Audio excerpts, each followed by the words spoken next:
Welcome back to another episode of the How'd I Get Here podcast, a podcast for positivity, progressing and finding your own path. This your co-host, Mr. Brown, Broken Guapo, 10 toes down, big head up. I ain't got nothing to say. Go buy a shirt and holla at me. What up? Bars. That was very fast. It was. I was listening to Twister earlier. What song? Or just a couple? Overnight Celebrity. Mm-hmm. That one doesn't really come to mind at the moment. Overnight Celebrity? Do do do do do do do do. I was just trying to keep it real chill because I was like, this is gonna open up the can of worms. Have you ever been around for game night when we played Taboo? I don't think I played Taboo with y'all. Oh, we gotta play that other game, Dad. That Drew shit? Yeah. That and Taboo. We should have a game night soon. We should. They've been just on the Switch for the low. For real? How much? I think it was like $4 something last time I checked. I'll give you $5. Super side note. Brooklyn, our videographer, do you have an extra Give me $5. Do you have an extra memory card That's empty? that you don't want? Why There's you want two a memory back there. card? For real? I need one. What you need my memories? I don't know what's on them. My Switch. I don't know what happened when I moved it from here to upstairs. The memory card got corrupted. I ain't touched No, it. I don't blame you. I'm just like, That's weird. I was afraid. yeah. I saved all my content on there. Can you get the shit off of it? I don't think so. I know, I'm not. But yeah, I keep forgetting about it. But all of that to say, if I get a memory card, I'll get Fibbage and then we can have a game night for sure. Game night. Not next weekend, the weekend after. Also, a game night with New Mew Taco. Yeah, Mewtwo. Pokemon. Gotta get Ash. Gotta I don't think she likes my Pokemon reference. No. It's I okay. did something wrong. It's alright. It's alright. We listen and we don't judge. It's too. What? I thought If you whisper, she whispering. can't hear. That's why I was like, wait. The whisper sounded like it came from that side. That's why I was like, what? What? Look at Back. that. Catching strays, bro. But hey y'all, it's Tuesday. At the pod on a Tuesday. Pod on a Tuesday. Pod at the Tuesday. Pod on a Tuesday. Pod on a Tuesday. Tuesday on the pod. And we not in the classroom. Not in the classroom. Because we at the pod on a Tuesday. Tuesday on the pod. Or- Y'all need to get in the classroom and learn something. In the classroom. I thought you were gonna keep saying the classroom. I was kind of saving it till a little bit later. Mm. You know, when it really matters.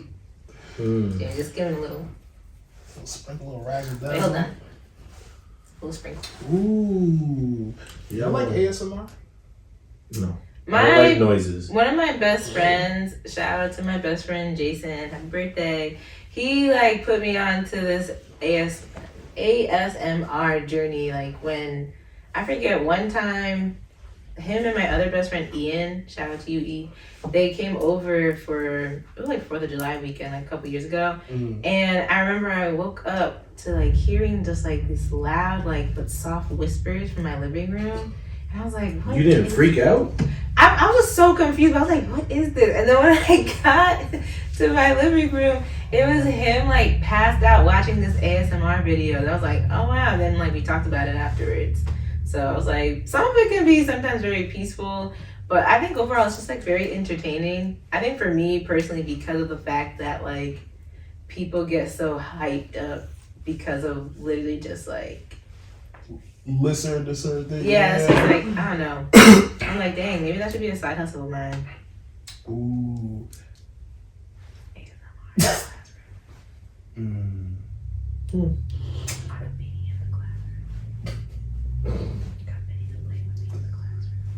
This is tickling my fancy. I thought you were gonna say the whisper sound tickles your ear.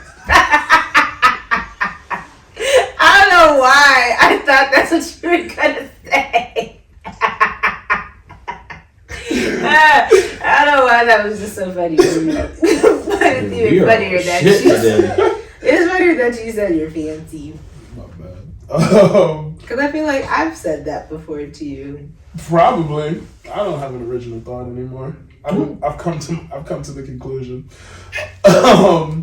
But where it's your boy Spence, King Aquarius, Mr. 20%. Fuck dog. If you know, you know. And yeah, we recording another beautiful Tuesday above ground. Yeah, I mean, nobody else so dark, but you know, I hope everything's going well with everybody. And we can just jump into the question of the day because it's such a beautiful day. That's wild. It is a beautiful. It's like one of the first it's probably like top 4 beautiful days so far this year. It's gonna be 67 tomorrow. My titties finna be out of 67, bro. What? Let them things out. Shit. 67 in March on a Wednesday? Titties got it? Like mine. I ain't trying to say nothing about nobody else's, but mine. Hey. Oh my God. Shit, I've been working on this summer body too. I'll give y'all a little preview. Hey, y'all talking about me. Right. I feel like y'all talking about me. What? I said something wrong? Nah. Those are nice pants, bro. Be who you are. Yeah. Those are lighter than I would like, but they look good on you. Thank you, bro. I do like my own pants. Those are cool. They got a nice material. My pants are cool. No, I fuck with those. I don't know if they look good on me. I too like Ashes. I don't think. Yeah, I don't like all of Ash's outfits. She always fly. My shirt says even today, when she grabbed I'm it. not. Y'all lucky she don't got no shoes on. Hell yeah. Got it from Five Below. Ooh, they just got a new stock of shirts. Bet, because I love my Aaliyah shirt from Walmart. Sorry. Walmart be having some too, but we can't shop there no more. Why? Because they roll back all their DEI initiatives. God damn it. Smash like, I don't care. I don't shop at Walmart like that anyway. I do my groceries. But so did Amazon, so are we not ordering on Amazon anymore? I haven't. Honestly, at this point, you just gotta pick the pick of the lesser evils. I am tired. Of what? All this BS. Yeah, shenanigans. You better get used to it. Honestly, I'm just happy we just scratched the surface of hurting Target's pockets. Did we really? Scratch the surface. No. I did that little boycott? Yeah, did it actually? Well, that plus it was leading into that, and then after that they had mentioned that they had seen enough change to notice a drop in their numbers, but I don't think it's a big enough change yet for them to do something about it on their end. But it is kind of I just people wish they knew how much power they really had. That's the frustrating part. The black dollar goes a long way. Right. Yeah. Sorry, I was laughing at how you said it. I wish people. Is that how you said it? I wish people. Oh, okay. I don't know. Me either. We'll listen back to it. Question of the day. Question of the day. So, today, March 18th, 2025, if you were able to clone yourself and give them one task for the rest of their life and everything that they do you benefit from, what would it be? Going to work. Okay. You mean to tell me I could be at work while not being at work and get paid for it? Yeah. Yeah. Okay. I like that. What about you, Ash? Honestly, I don't even mind being at work. I think it's really just taking care of all of the adult responsibility tasks, when I get home from work. Errands.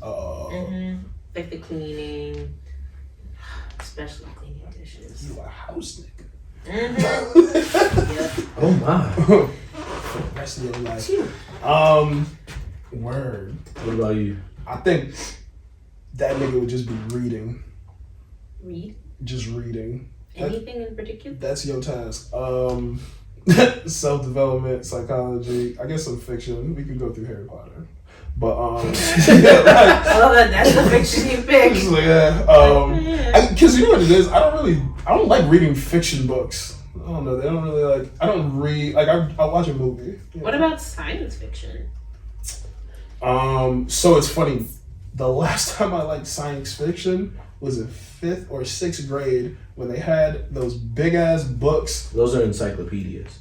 We're getting there. But they had those. You really try to come for you. Had the big ass books, and they're like, no, they were a specific series. They were like a specific brand. It was like 10,000 Meters Under the Sea, Dr. Jekyll and Mr. Hyde. I don't know. They had a bunch of like, I don't know. Y'all never seen these books before? I think I kind of know what you're talking about.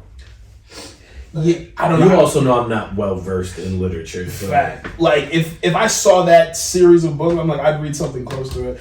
I'm lying. I read a fictional book when I went to MCC, and I went and bought it. It's actually a great book. I'm gonna go read that again. I only say that because I was talking about, I forget how I got into the conversation about science fiction. Oh, I do now actually know. But I was talking about like iRobot and like the Terminators and like, how that was just like its own mini segment of like culture where like everybody was kind of doing that like scientific futuristic realm of like if robots take over the world. But it made me think of the science fiction book I really loved, which was Invisible Man. They made a movie with that too, right? They did. I think it was really good. The book, I didn't see a movie. Yeah, I guess I would just have that. Like, if all you had to do was read, you could definitely do a book a day. That's fair, yeah. Like, you read a book a day after a year. What? That's like Really Amaya. genius. Amaya has a book club, and she literally be reading mad books each month. Like, I think for February, I think she posted like she read like 10 books for the month. she got a lot of free time. The thing is, she don't. She People be read busy, fast, yeah. but she does read fast. Like Read fast and consume. yeah. Like I feel like if I'm reading fast, I'm just, No. Well, you gotta read to your capacity. yeah. But no, I've seen some people like, yeah, they'll just like fly through. Like, I thought I read fast until I see people who read fast. I'm like, oh, these are people who read like every day. That's Yeah. crazy. Yeah. I mean, you gotta think anything you do consistently, You're like, gonna get better at it. Pick up habits and Yeah. Training your brain. Like when I was going through Big Steve. Big Steve, yeah. I don't know why I'm gonna call him Paul. I don't know why. I thought you was gonna. I'm glad you didn't say old boy or buddy. I was waiting. That almost that's what I gave you the second. I said, "Come on." Those you got both came up too. Yeah, I know. But yeah, I remember when I was reading through his book. I was like, oh, I'm flying through this. Yeah, it was a quick 222. Do you guys think a competitive attitude or spirit is teachable or is it inherited? Inherited. Innate. Say that again. Do you think a competitive nature or Yeah. spirit is teachable or inherent?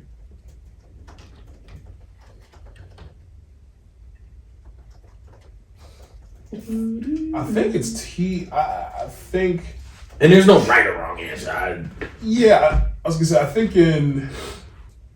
I think it's always got to be taught. To be honest. I disagree. I think you have people that are leaders and you have some people that are followers. And I think you have those people that want it and have that killer instinct. And like you can't teach that. You know what I mean? I think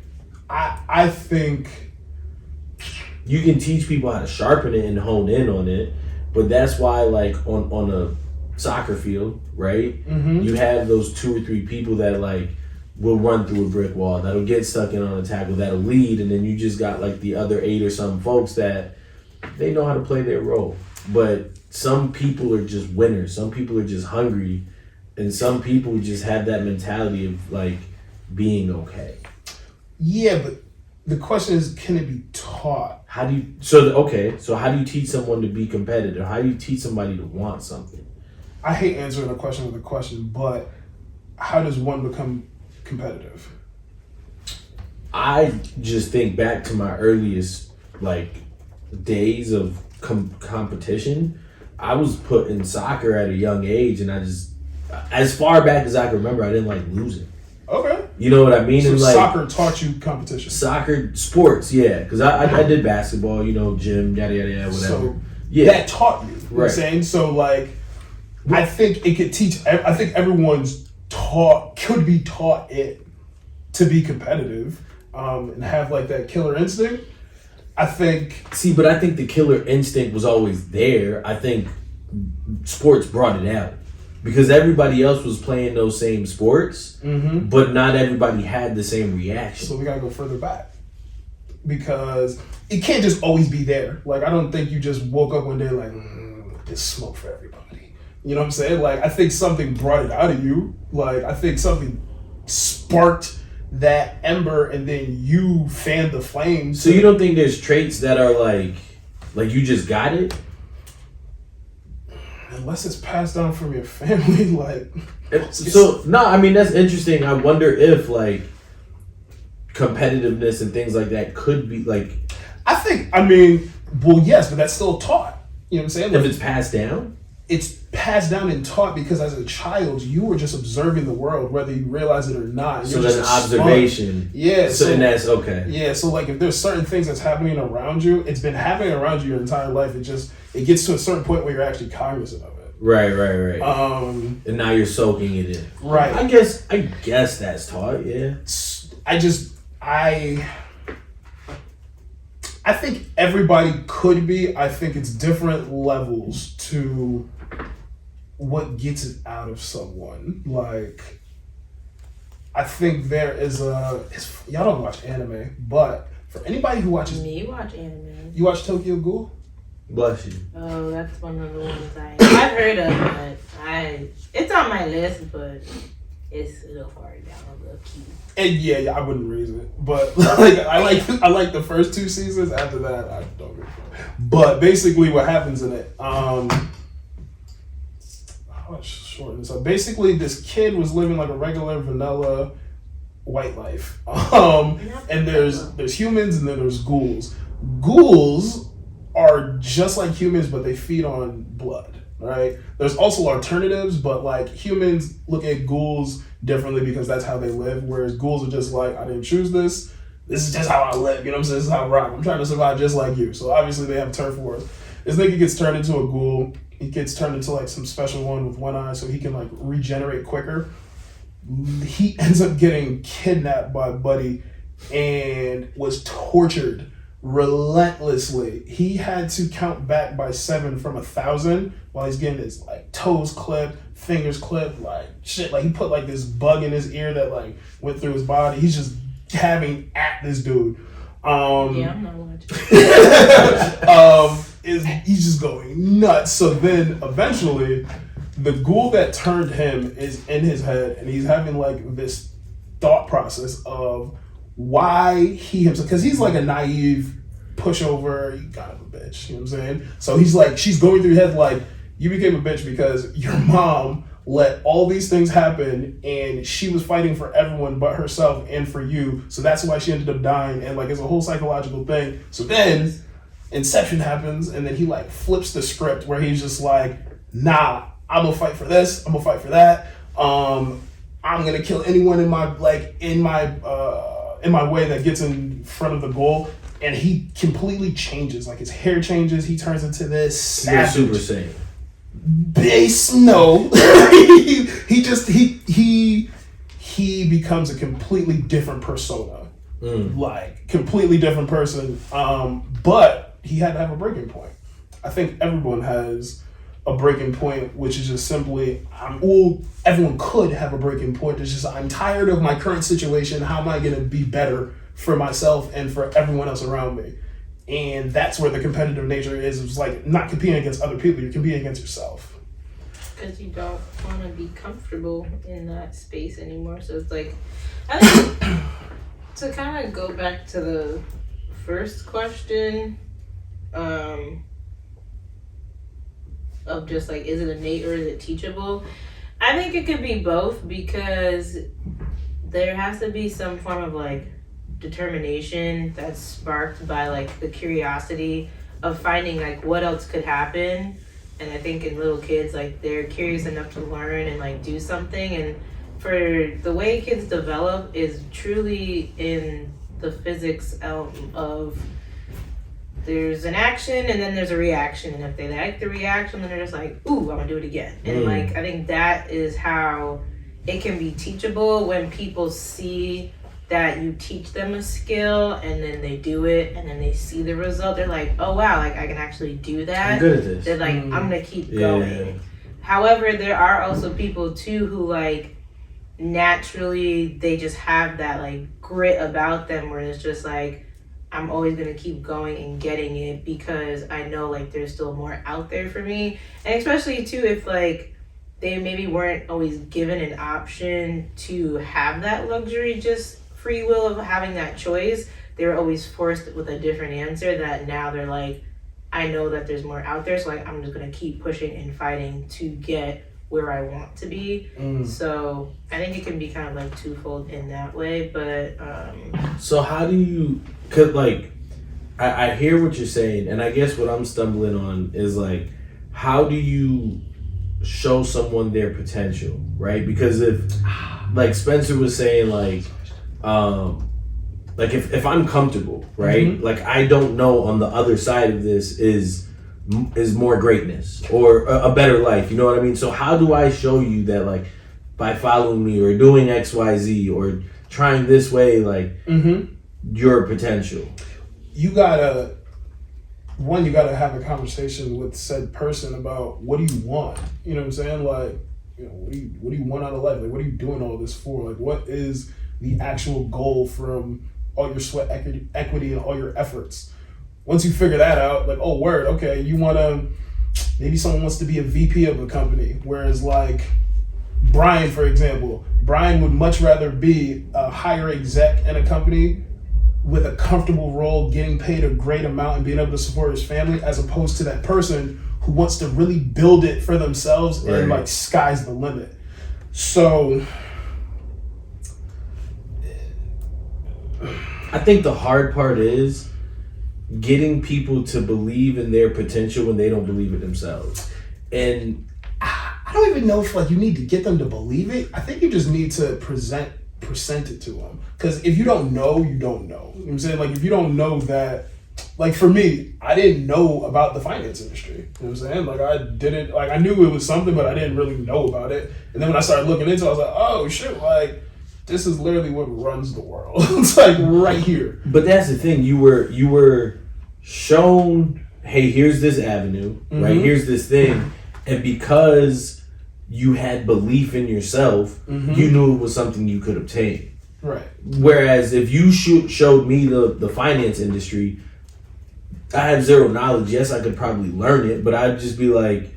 But so again, you said, how do you show people? Like you have to have that conversation. Like, what do you want to do? So then how do you get them, okay, what do I want to do? As much as I say, and I'm trying to wrap my head like, okay, I want to be the best podcaster ever. Okay. Right?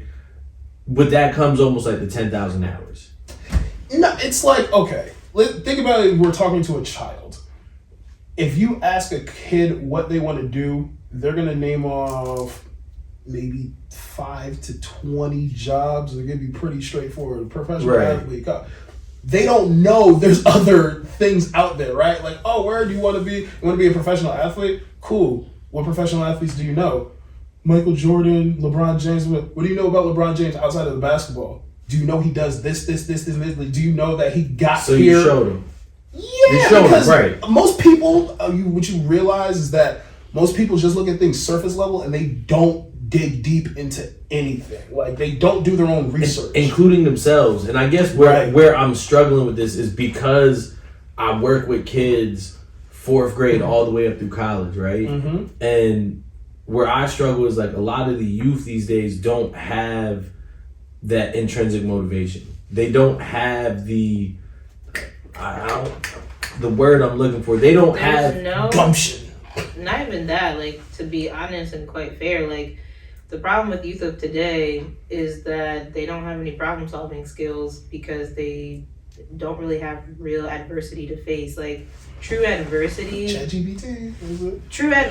teaches the problem solving, which then also teaches them the natural grit, which teaches them the natural competitive nature of knowing, like, if there's something in my way, whatever that thing is, how do I get past that, because I don't want this in my way anymore. Right. Too many kids aren't faced with being uncomfortable. Like there's just this sense of like, if I'm uncomfortable, I don't like it, so I'm going to go away from it. Do something else. And it's like, yes, like that is the first instinct, like I have to get away from it, but there's not the instinct also being paired with like, I'm going to get away with it by doing X, Y, and Z so I get this result. They just like don't want to face it at all. So then if you don't have any problem solving skills, you'll try, but then you're like, oh, this is too hard. I tried. So then now like I'm all done.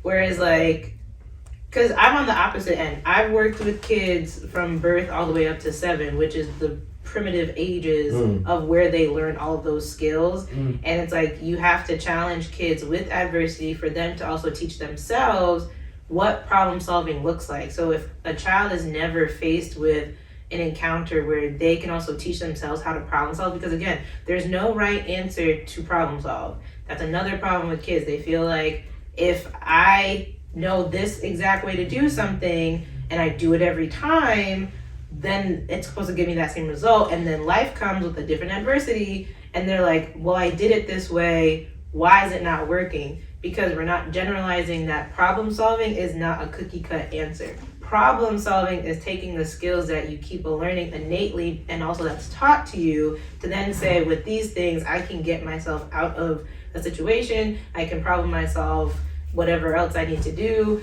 And that's the issue that I think a lot of kids of today have, but also too, the people that are supposed to be teaching them, they're not having the true discernment of compassion, they have pity. So I was like, I'm not gonna pity you because you're having a hard time. Be like, oh no, it's okay. Like everything's gonna be fine. Like, no, yes, you're uncomfortable. I want you to feel that, and I want you to understand like that uncomfortability is okay. How are you gonna get out of it? Because then you are teaching that grit for a kid who already doesn't have it. Like, does that make sense? That's literally the difference. Is that the difference between being smart and intellectual? Yes, like street smarts versus book smart. Yeah. And even tied with that goes ambition. You know what I mean? Like, and maybe I'm shooting in the dark with that one, but I feel like you have the ambition, or our generation had the ambition to problem solve. We had the... You know, I think where ambition comes in, based on what Ash just said, in my head, is through whenever you get through your problem solving era, which you're always gonna have problems to solve, but like once you realize, I mean, there's certain people who are gonna try to avoid it, and there's certain people who's gonna go through it. Like once you realize that, oh, I can get through this. Oh shit, everything I put my mind to, I actually get through. Maybe not my timeline, but like I'm gonna get through it. So ambition comes from, I've been winning this whole time. You know what I'm saying? Like I've earned this ambition. You know what I'm saying? Like I know that I might not get there when I want to, but I'm gonna get there. But doesn't ambition also tie to wanting more? Because I feel like even to what you were saying earlier, some people don't want more, one, because they're content and comfortable, or because they don't know more even exists. So, and that's where I struggle. Like I think it's possible, but also getting someone to, I don't know, in my head, like if I'm capable of more, why wouldn't I? Like, you know, like Big Steve came on, he's like, I'm a millionaire at 42. A lot of people said like I would hang it up. Why? Like I'm capable of so much more. Like I've just scratched the surface of me, you know? So then even to that, right? Because I've referenced it before. There's this dude that I used to work with. His name was Nate, right? Great dude, cool guy. But he was content, and I don't want to speak for him, but he was fine with, you know, that 9-to-5 job, coming to a place, finding a job that he liked, that he was good at, and just, okay, I'm here. Eventually, obviously, you'd get promoted or whatever the case is, but he was cool with just that job being it. I mean, if he liked it, I love it. Like that's necessary. You know what I'm saying? Yeah, like that's again going back to just like being a little kid. Like little kids, how you learn how to then like strive as an adult is because you learn through consistency, you learn through structure, and you learn through routine. Those are the three main things that anybody from a little baby to as an adult needs to thrive and survive in life. So for them, they found that consistency, that 9 to 5. They found that structure. I go in 9 to 5, this is what I do every day. Innately, then that becomes a routine. So they know what they're expecting, they know what's gonna happen, and that helps them keep going, where now you see certain people like stay at certain jobs for like 20, 30, 40, 50 plus years because those three things are being met in that point. And that's okay. For other people where they still have those 3 points, but it doesn't look the same linear trajectory as that individual just has it. Now it's like, okay, I have these 3 things, but if something's lacking, then I'm gonna try to find the next thing to boost that back up. So now I'm getting those 3 things again. And that's where then that again, hunger of like, I need more, I'm seeking out more, I want to do this, where can I get it else? That's also then that motivation and that desire and that curiosity of just thinking like, if I'm doing this all the time and at some point this doesn't fulfill me anymore, then there must be something else out there. Even if you don't fully know there is, just that idea of like, there might be something out there, so let me go try it. You just breaking up relationships on the podcast. Facts. So she's an idiot.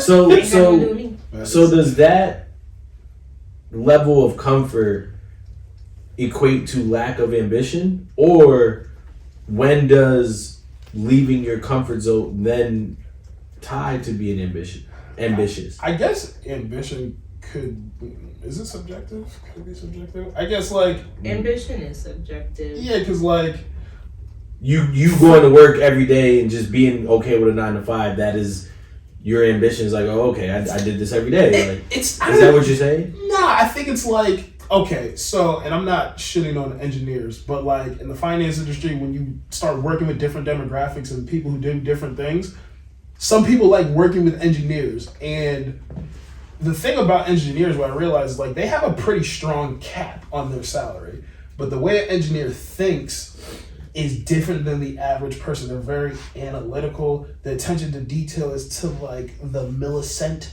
So they can do a lot more with what the average person can make.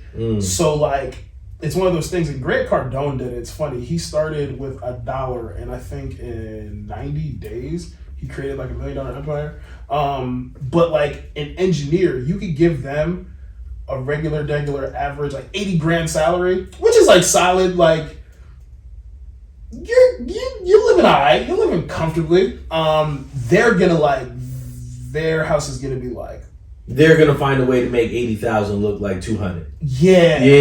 I get what you're saying. It's not to like maximize the Yeah. capacity of like what they have. So like, and to people like think of engineers, and like I think highly of engineers, like that could be an ambitious job. It's an ambitious job, but it doesn't really. It's kind of like teaching. Like teachers, like that is to me the most. That to me, yeah, being a teacher is a very ambitious job because it's not till you're 10, 15, 20 that you start making like what you deserve. But even with then, every day it almost seems like, one, you got to start over every day. And 2, you could not see the fruits of your labor ever. Like I think for a teacher, well, I can't speak of it, but I think if I was a teacher, like I would just want to have one student in my lifetime. Like, but that's the thing. Like you could get through to one kid. Right. Every year you get, depending the grade. You know, if you're in middle school, you have anywhere from 60 to 100 kids. If you're an elementary teacher, you're teaching the same 30 kids every day. So imagine seeing the same 30 kids every day, and by the time June 12th comes, you had them September 5th all the way to June 12th. They gone and they ain't remember nothing. Shame on you.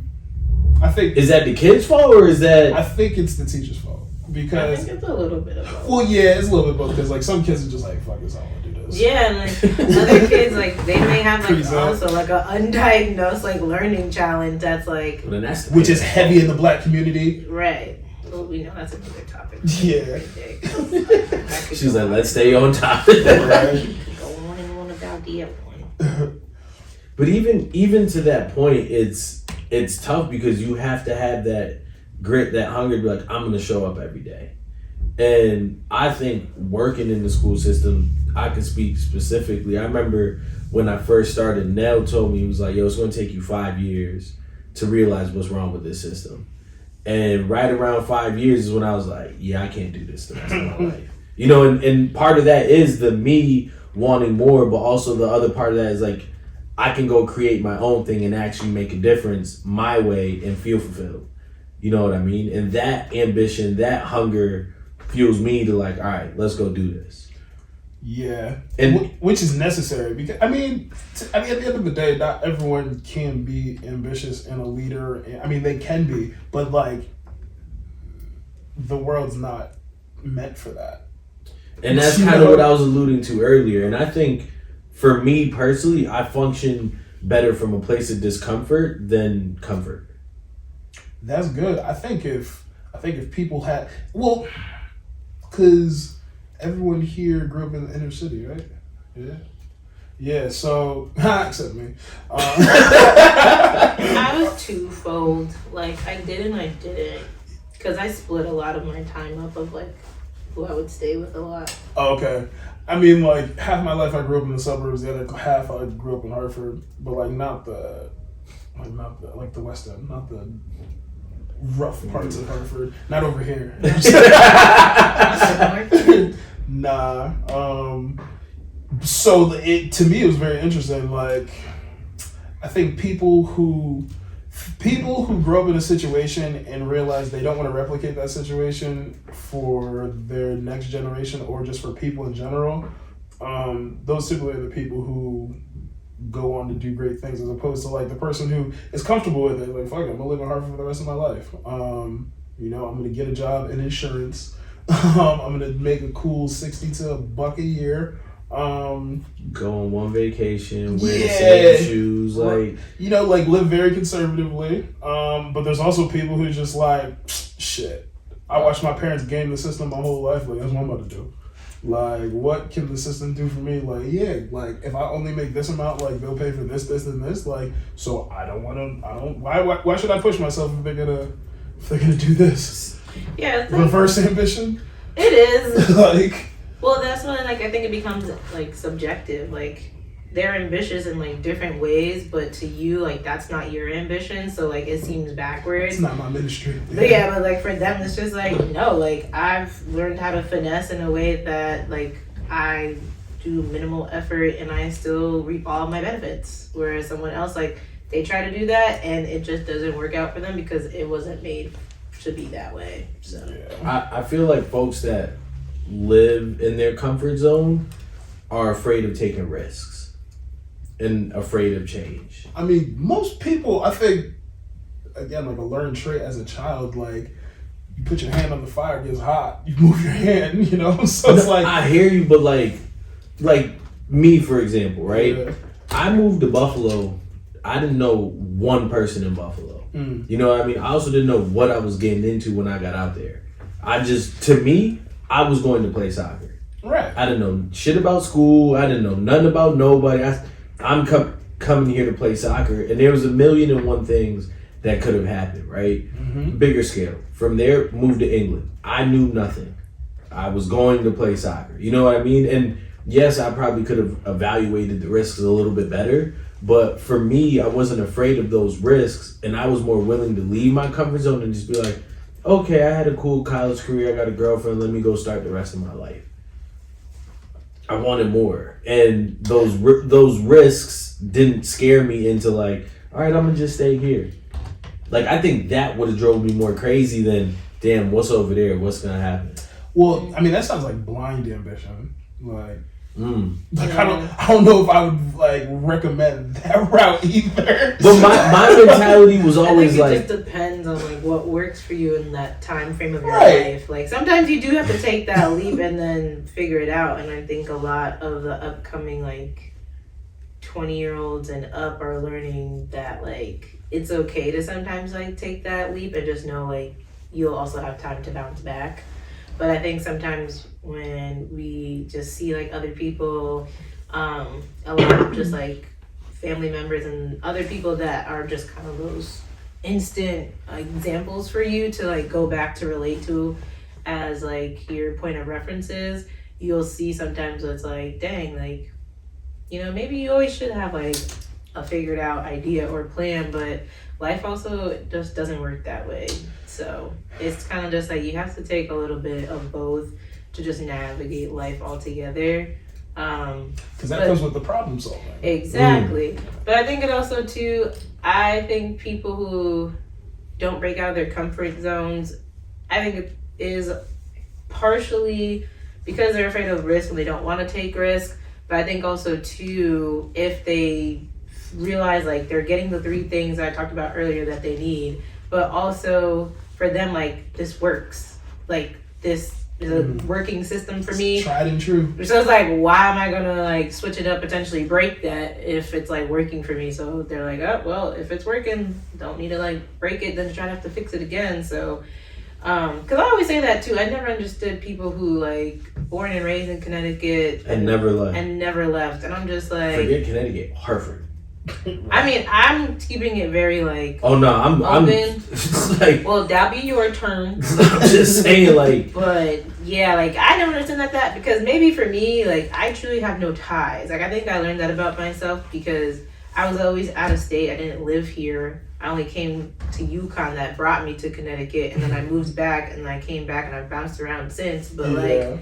I think too, when people have ties to places, it's also a little bit harder for them to take that risk of saying like, let me go and see what else is out there, knowing that, or maybe they feel like they don't know if whatever that tie is that's comfortable for them will still be there when they get back, or it might change, they might lose it. So they're like, I don't know if that's too risky for me to do that. But it's just like, there's so much world to explore. But I think for me, that also comes from having immigrant parents. Like, I've always learned and knew, like, there was so much more out in the world to explore than what was right in front of me. Yeah. So I've always just naturally been curious to see more out there. And I'm just like, yeah, I also don't think I could really stay in one place for too long.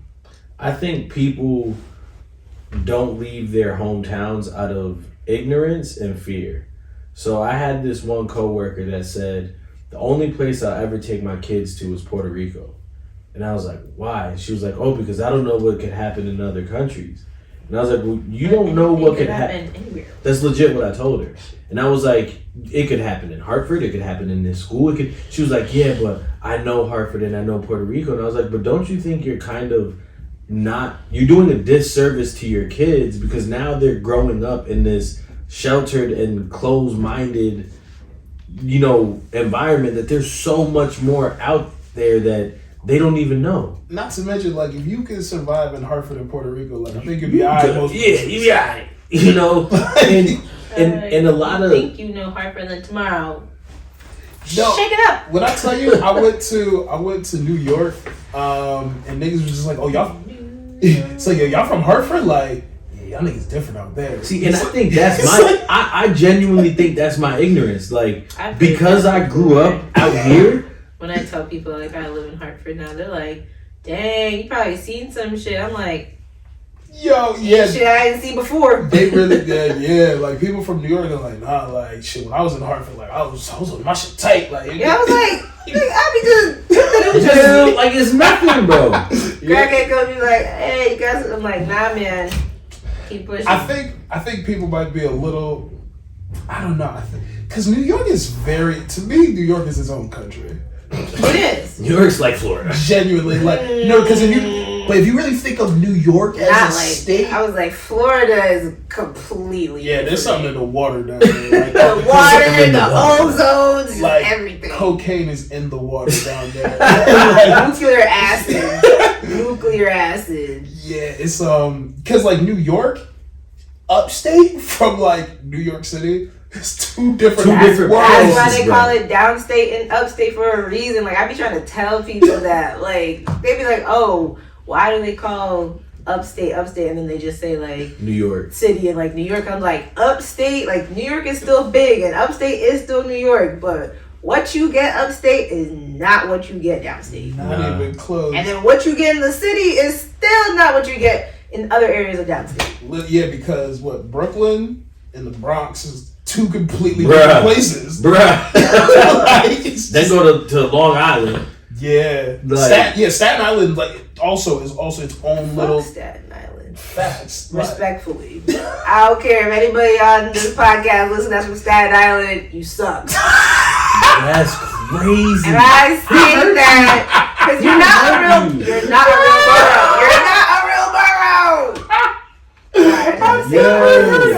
She had such a firm stand.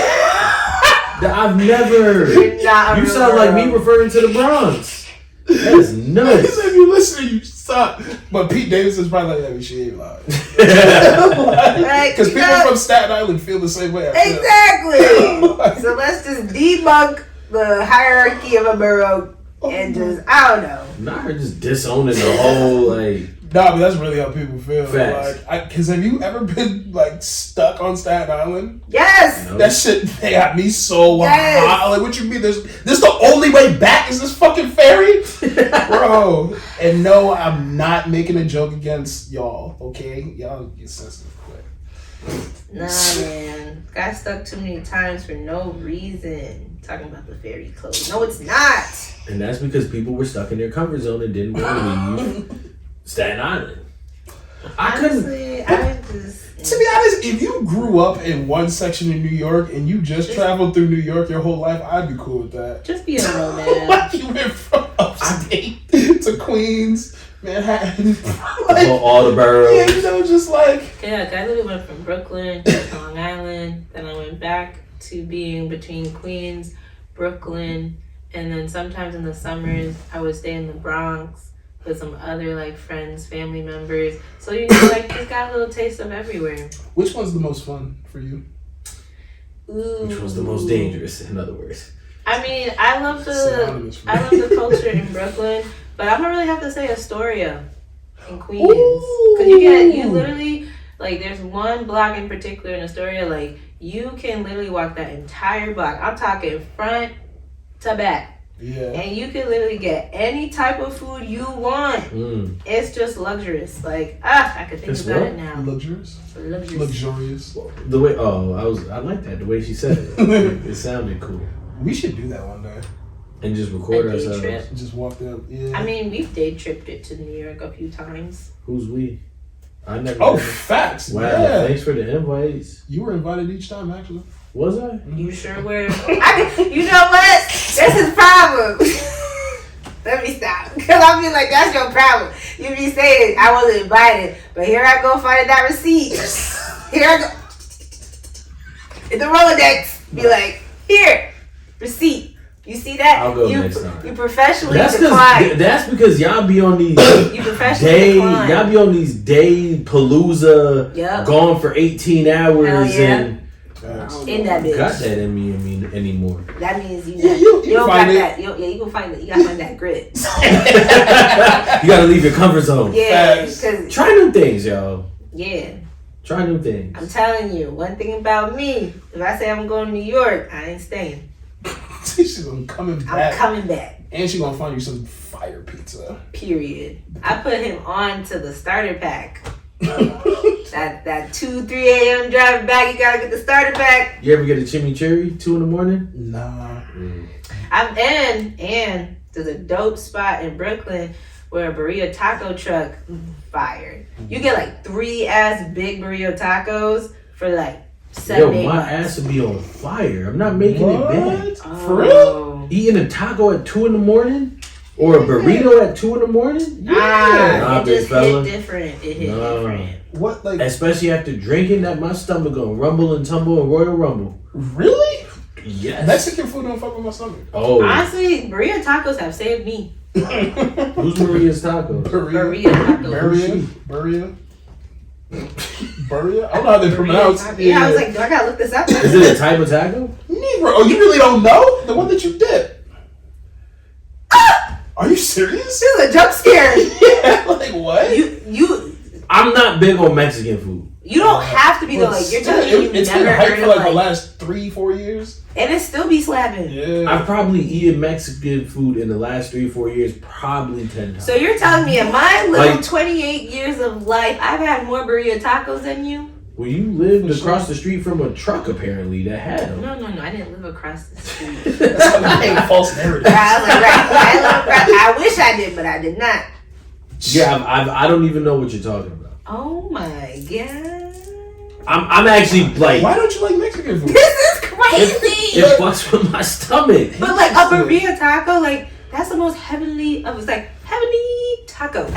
So it's basically. This is the easiest way to explain it. It's basically what's birria? It's beef. Yeah, so it's like a slow cooked beef Quesadilla taco. that's like like the meat's marinated. Yeah. And then the juices that it's marinated in, you get in a little cup. Just right? So you picture it, you got the marinated taco, you got your little cup. You got it on a little tray. Sometimes they might put a little, little extra like cilantro and all that extra stuff on it, but if you don't want that, if you don't want that, that's fine. But you got your tacos, got your little cup, and then you go sit down, then you just go open up the cup of the magical juices because you gotta dip it. Like how they say like you dip your Oreo in your milk, you gonna dip that burrito in the cup. Yeah, just gonna bow. I can't believe you never. Like this is so sad. Damn, Mexican food fucking your stomach. I love that's like my. But it just don't also do nothing for me. There is a burrito from Pollo Loco or Pollo whatever. Like that's crazy. That's solid, bro. Pollo whatever. Pollo Guapo, yeah. There's a pork burrito. I stand by that bitch. But yeah, I don't know. What do you get in your burritos when you do get them? I don't normally get burritos. Like this is Like a taco. I can't believe this. I'm still taken aback. Like I am gagged. What kind of tacos do you eat? Chicken, pork, beef. I don't know. What do you put on them? Just the regular, the sour cream, the salsa, the lettuce, the tomato. Okay. Just regular shit. But that fucks your stomach up?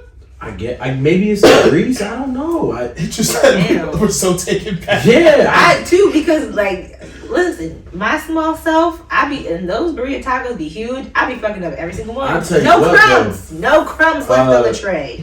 Te Amo Tequila out there in New Haven, yeah. where we've been saying we're going to go for like 2 months and still haven't gone. Oh, for the Margs? Yeah. They have a, it's called chicharrón, which is fried pork. I've been wanting to try that with the guac, right? No, they got chicharrón tacos. They got a chicharrón taco with the soft plantains. Yeah. Ooh. Inside of it, dog. I was over there a couple weeks ago. That shit was fire. I had like 5 of them things. I've never had the chicharrón, but it looked fire. So let's do this. What up? Honestly, shit, Red Rock got burrito tacos.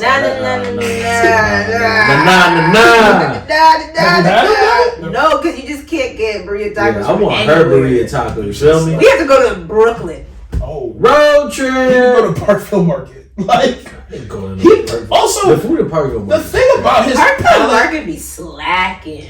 Like I went in there the other day and I was like, ew. Them niggas be taxing. That too. Wait, what about my palate? Like you don't like you're very specific. Like when 451 was around, like that's the only mofongo we would eat. Cause this is the only mofongo that was good. See? So you never actually been to like the mofongo spot? No, their mofongo was trash. See?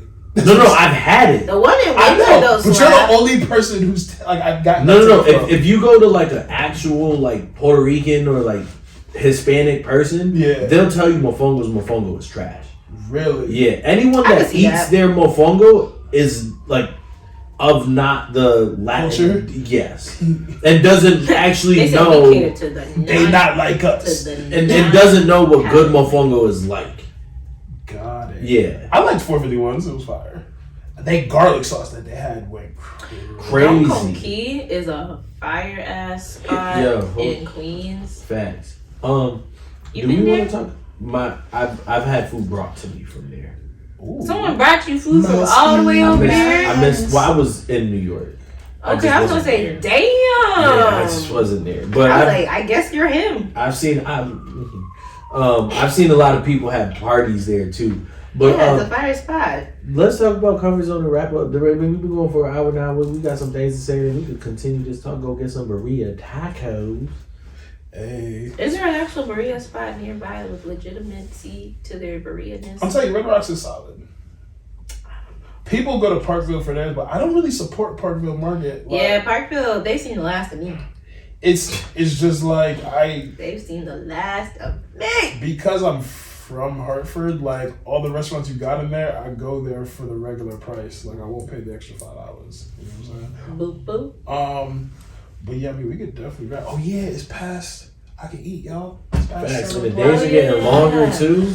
Bro. They did you dirty. Well, actually, no. Hallelujah. The days are actually the same because sunrise is like 6. Oh, That's facts. That's true. Wait, so did you actually take me and Brooklyn's advice about waking up a little bit early just to eat a quick little No, something? we didn't. So my sleep schedule's been fucked up, y'all, and I've been going to bed at like 3 or 4 in the morning. Like I will fall asleep Welcome, around. brother. Like I'll fall asleep early. I'll wake up. I'm like, oh shit, I gotta go. So like I'll get like 3-4 hours, maybe like 2 to 3 hours early in the night, Little cat nap. and then I go back to bed for like 3 or 4, and I'm just like, I just eat before I go to bed, and that's been helping. And also again, like I'm not Muslim, so I drink water throughout the day. Sorry. I just was wishing you would actually just make a little sandwich and just wake up, eat it, and be like, I have bed. I have the bread. Oh, you know what I've been on is quesadillas lately.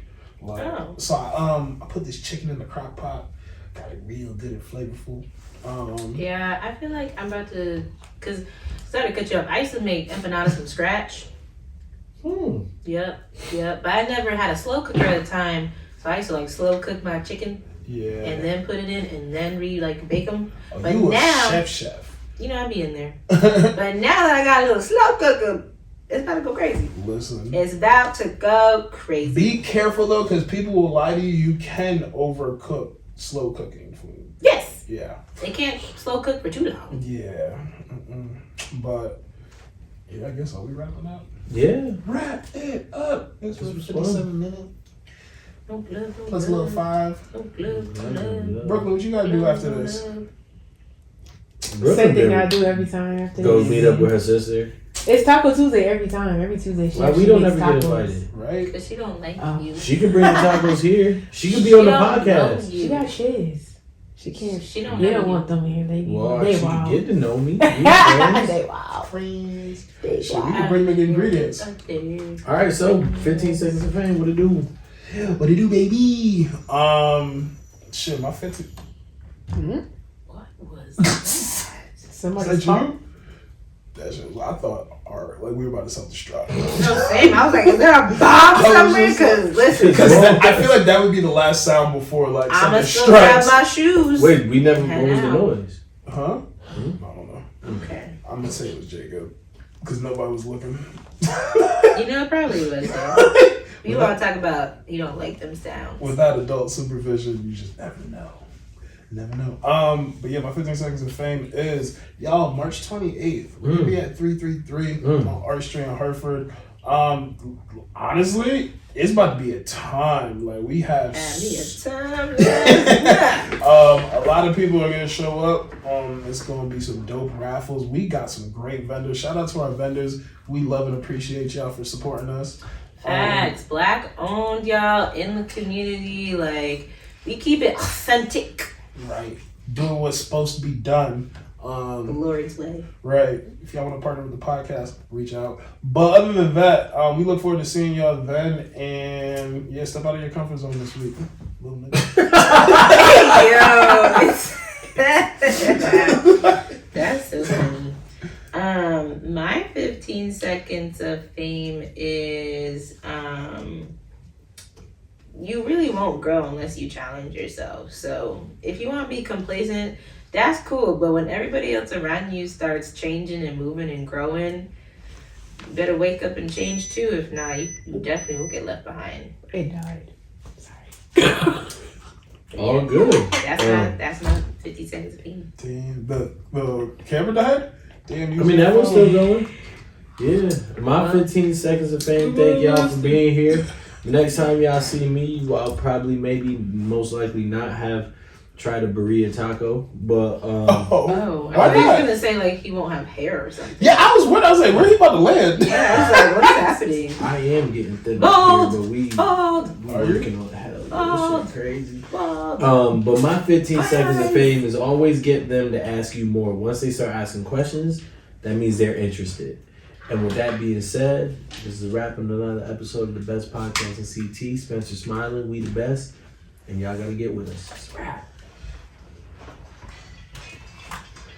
You like